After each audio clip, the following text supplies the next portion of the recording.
The Ducati Supersport S. This is Ducati's comfortable sport bike. So if you love sport bikes, don't like riding them, this is the bike you want to give it a try. It's a 939 engine, so it's the engine from the Hyper Motard. It's on a monster frame. It's got its own bodywork, so it's really a Frankenstein of a bunch of different Ducati models. So does it all work together for that commuter bike, that have fun on the weekend bike? It's got 3 different riding modes, from sport to urban, 8-level traction control, 3-level ABS, and it's got a full Öhlins suspension. So this is a very high-end bike for what can be just a commuter. I don't know what to directly compare it to, except for my previous ZX-10R that I modified. So is this really a bike you can tour on as well? I'm not sure yet. So the bars are significantly higher on this bike. Like if you had a Panigale, they'd be like down here, but on the Supersport they're up here, making it a lot more comfortable to ride. You can actually buy riser plates here, which will give you another potentially 4 centimeters or 2 centimeters depending on what you buy, to make it even more comfortable, as some people do report that this bike is still a little too far forward for them. You also get Brembo brakes, so you still have lots of stopping power, but not as much as a Panigale, but still enough to get the job done. The full Öhlins suspension is a very nice option, so definitely worth the extra money for that. Could be it's around 3,000 to 4,000, depending on what country you're buying it in. So this Supersport S came with the AKRAPOVIC exhaust. I didn't buy it; it's just the way it came, and it sounds pretty good, as all Acro exhausts do. Whether it's needed or not, it's really up to you. A lot of people do get the exhaust with the Ducatis. It just seems like you have to, where you get the Termis or the Acros or whatever it is. I'd save your money. Now if you're going to buy the regular Supersport without the full suspension, save your money and get the S with the suspension. Don't get the regular model, then get the Acro exhaust. Get the S and deal with the stock exhaust. It's just fine. You can get it later on down the road, as the Öhlins suspension does feel incredibly nice on this motorcycle. And if you had ridden a motorcycle with full suspension before, you know.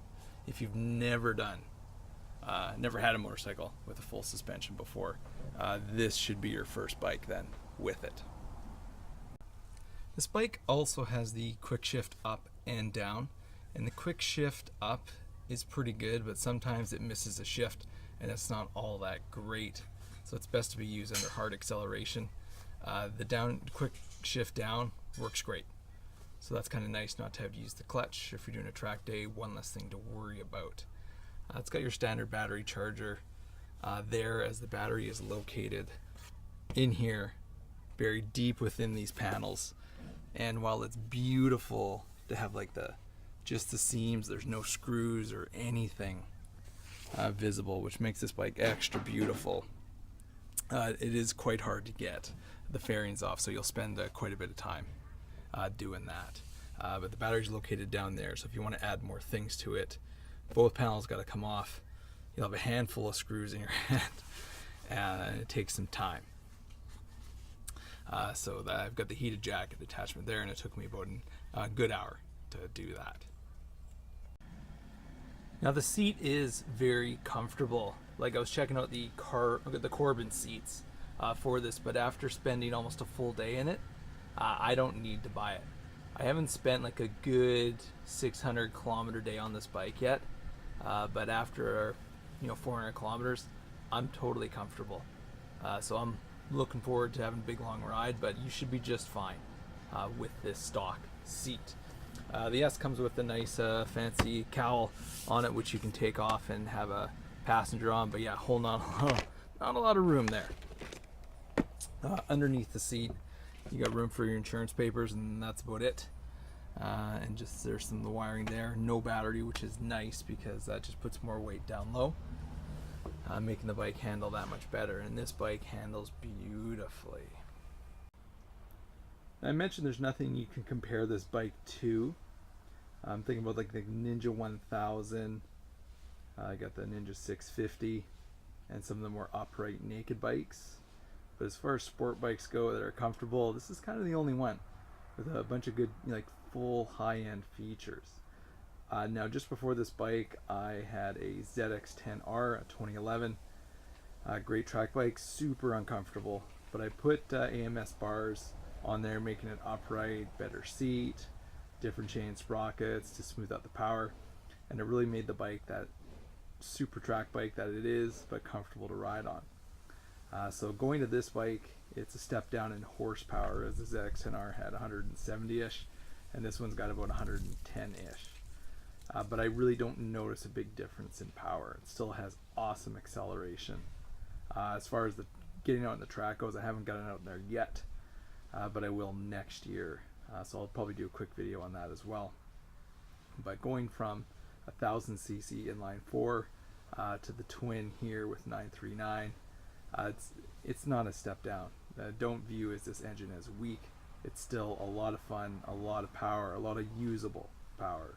So you're great in the street, the lower speeds, then you speed it up, you're good to go. Which the urban mode is really good at smoothing things out in the city streets and lower speeds. And then if you want to get all twitchy and aggressive, then put it into sport mode. The touring mode still gives you a lot of horsepower, just smooths things out a little bit more. I kind of go between the urban and the sport mode. And when you do put it in the urban mode, you get a lot better gas mileage as well.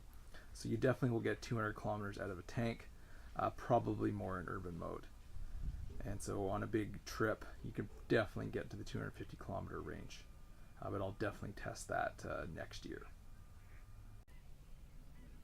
So all the controls look very similar to all Ducatis, with the start kill switch, you got the hazards. Over on the other side, you got the selector, high beam, low beam, the signal cancellation, and your quick pass there. I'm used to canceling my signals quite a bit just to make sure they're off, but when I do this, it gets me to the the selection screen for changing the riding modes. So I just got to press it once so that doesn't trigger. As far as the dash goes, that is a pretty familiar looking dash. I kind of wish it was a full color LED, because you're even seeing entry level bikes like the Duke 390, which has a full color LCD screen. There's lots of the base features like the trip, the range is nice, and then your timing. On the other side there, you'll get the air temperature and your fuel consumption. I always wondered why they put fuel consumption on there. Are we really that concerned when we're riding our motorcycle? I guess some people are. The errors it'll show you, like you've got the DQS, which is your quick shift up and down, and so that did stop working on me once when the bike overheated. Over here you got your traction control and ABS levels, which you can change. It will change with the urban, sport, and touring modes. Then as you accelerate and go through RPMs, it really highlights the numbers better for you. And the gear indicator, again, pretty dull looking screen. It's fine in the sun, but there's a lot nicer screens out there with so many brands. This is kind of old tech, so I wish they did have a nicer screen on this bike. So the Supersport does come with LED signals, which are nice. You've got the LED running lights, and then you've got the same old school headlights that look kind of yellow, so don't really match the bike at all. Now, the Ninja 400, the new one, entry-level bike, has LED lights, and there's a lot of other entry-level bikes that are coming with LED lights. So I don't know why we're still sticking with these old style lights when this bike is so advanced.